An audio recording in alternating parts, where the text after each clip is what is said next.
Justice was served in Coronation Street as Rowan Cunliffe, the manipulative leader of a sinister cult, faced his reckoning in court.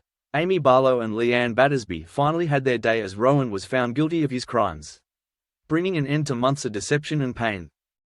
Earlier this year, Rowan's manipulative influence led Leanne into the dangerous grasp of a cult called the Institute.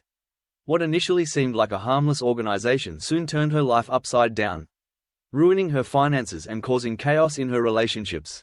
Through months of psychological manipulation, Rowan was able to pull Leanne deeper into the cult's web.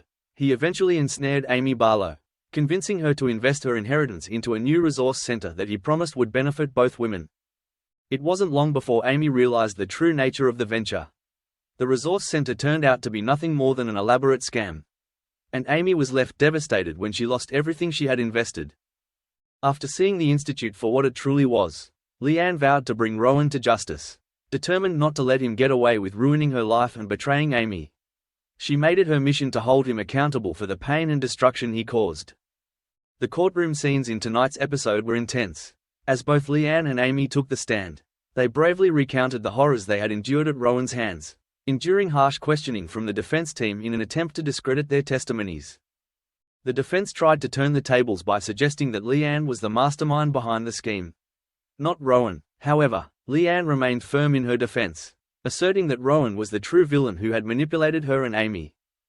During her testimony, Leanne revealed the extent of Rowan's manipulation, explaining how he had used her personal vulnerabilities to try to blackmail Nick Tilsley and Toya Battersby into financing the fraudulent resource center.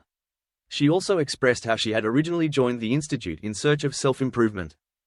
As the cross-examination wore on, Leanne's emotions got the better of her.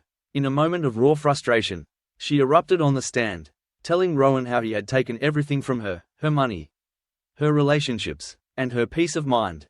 In response, Rowan was quick to deny any wrongdoing, defiantly claiming that he couldn't be held responsible for the personal issues between Nick and Toya.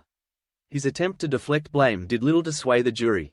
Despite her emotional outburst, Leanne was relieved to learn that Rowan was ultimately found guilty of his crimes.